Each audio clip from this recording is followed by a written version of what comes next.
Hey guys, Logan here from Cross Me Out, and today we're going to be reviewing Studio One by Presonus.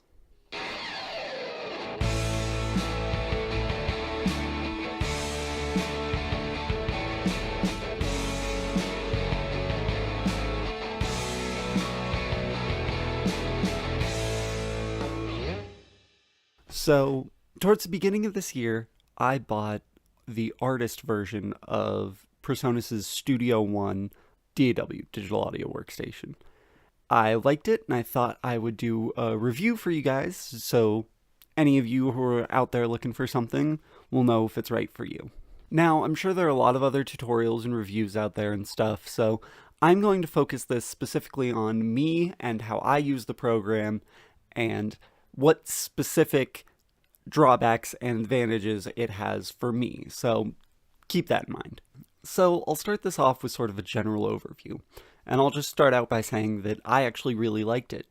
I think the artist version, which is the level down from like the full version, wasn't too limiting.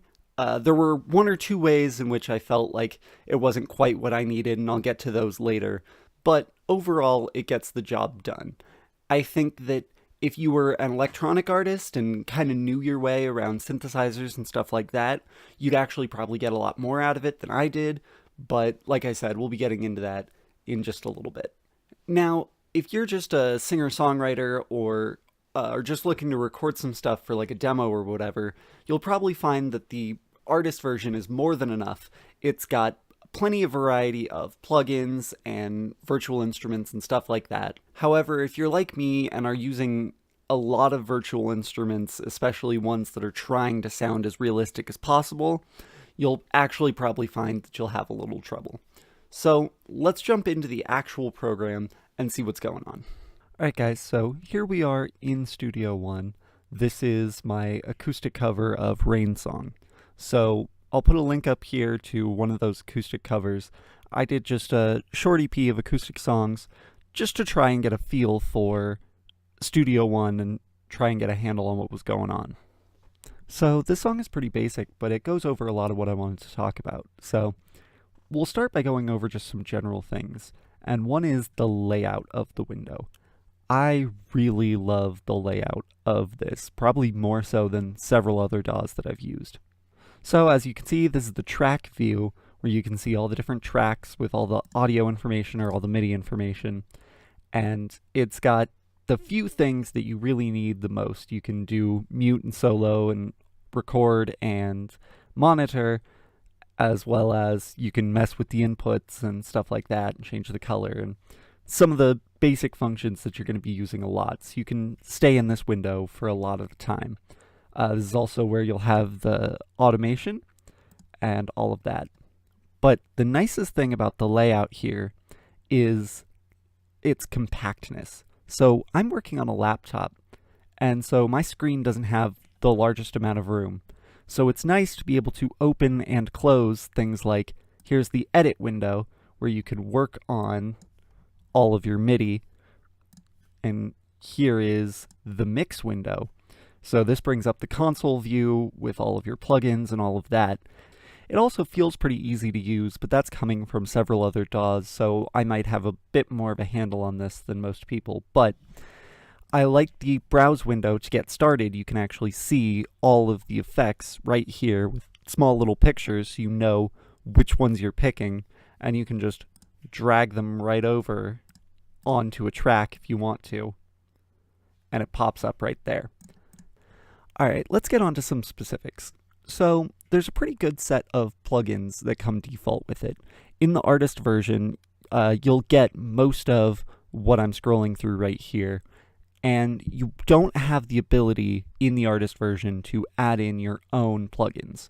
So this song right here, as well as the other one we'll look at in a second, was mixed entirely with stock plugins.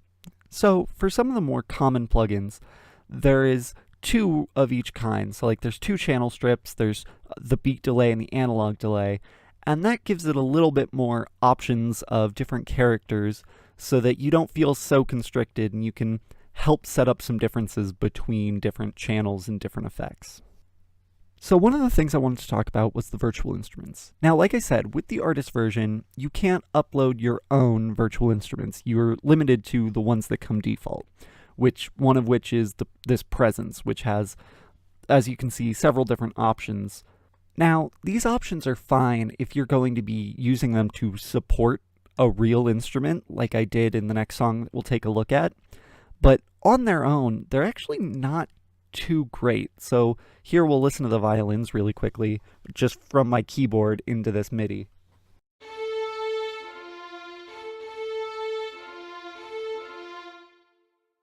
And as you can see, it's a little bit harsh, and maybe if you knew your way around a synthesizer like this, and you could really get into the controls and figure stuff out. But just with my limited knowledge, I couldn't really quite figure out how to make it sound a little bit softer and whatever. So that ends up kind of limiting to me, because I use things like stringed instruments and stuff like that as virtual instruments all the time. So one thing that I like is that you can use presets for channels. So for example, I made my vocal channel with the preset vocal male. And what's nice about that is that it comes preloaded with a couple of different effects and plugins with specific settings. So this one was a little bit more intense on the EQ. I had to rein it in just a little bit, but it lets you get up and started and gives you an idea of the kinds of things that you might expect on those channels, just in case you're new to this. So for example, the acoustic guitar had this chorus effect already on it, and again, I kind of reined it in. It was kind of a lot, but it gave me an idea of something I could do to help brighten it up and make it sound a little more full. So this is my cover of Letter Bomb by Green Day. It was also made entirely within Studio One, except for one track, and that is this drums right here. So as I said earlier, the virtual instruments kind of do feel a little bit limiting. I used the viola to sort of support the actual mic'd up viola, but the impact instrument, which is the drum machine here, doesn't have anything that sounds like a real drum kit. All of the drum sounds are they are definitely synthy drum machines and stuff like that. So if you're making electronic music and that's the kind of stuff that you like, that's fine. But for me, I need realistic sounding drums. And I'm not expecting anything like uber realistic, but it would be nice to have something that's at least based on an actual drum kit. Another thing I used in here was Ampire, which is this guitar amp simulator. Now, I'm comparing this to Amplitude, which is the free one that I was using before, and it's very different. So there aren't as many options. As you can see, there's only a handful of different amps and only a handful of controls on each one, and the mic position isn't as in-depth as it was in Amplitude. However, I like the sounds that you get out of it better. I like that sound a lot better. It sounds a lot fuller and a lot less synthetic, surprisingly enough, and especially as a supplement to my actual recorded guitar amp. I like it a lot better, and it fills in a lot more of the frequencies that I expect when I'm using an amp sim to supplement my actual recorded guitar amp.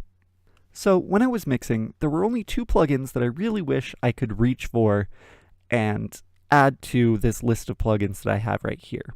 And one of those is one of my EQ plugins.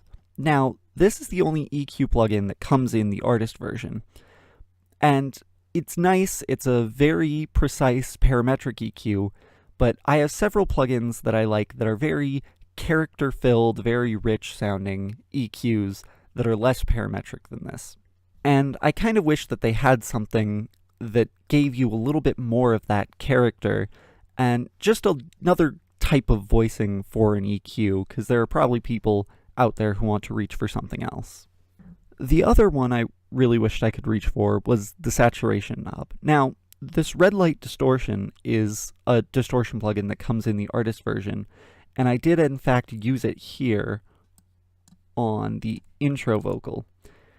Now, I'm not really wishing that this one was any better. In fact, I actually really like this one, but this one is very smooth and very rich sounding, whereas the saturation knob can get very fizzy, and sometimes you like that sort of effect. And one thing I use it for is helping my vocals get the top end out of them a little bit more, because that tends to be lost in my mixes.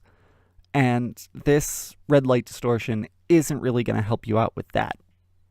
That being said, when it's used on this intro to get that really heavy, very smooth distortion effect, especially for things like radio effects or that sort of a thing, it actually does work really, really well. Like I said, it's very smooth and very warm and very mid-rangey. Nobody likes you. There are also different characters that you can have right here, but none of them really had that sizzle that I was hoping for. And none of them can be very subtle. It's very all or nothing. Now, one thing I forgot to mention was memory usage. Now, a couple of the old DAWs that I used to use ran out of memory really, really quickly, which led to glitches in the recording and clicking and popping noises and weird stuff like that. Now, Studio One doesn't have that problem as bad that I've seen. I've not only had it open with lots of tracks and virtual instruments and lots of different effects running at the same time, I've also had it open with things like Finale, my notation software, and it warned me. It said, like, you're using up too much memory, but it didn't seem to have any problems. It recorded just fine. It never lagged out. It didn't get any of that clicking and popping noises or any of that. So if that's a concern for you, that's actually probably a really good idea, is to upgrade to this. So overall, I really liked Studio One, so much so that as soon as I could, I upgraded to Professional and supplemented it with all of my virtual instruments and all of that sort of stuff. I think it's going to be my permanent DAW. So if this is the kind of stuff that you're looking for, I would highly recommend it. And overall, it's just a great program. So look forward to more stuff from me in the future. And other than that, I think that's it. See you guys.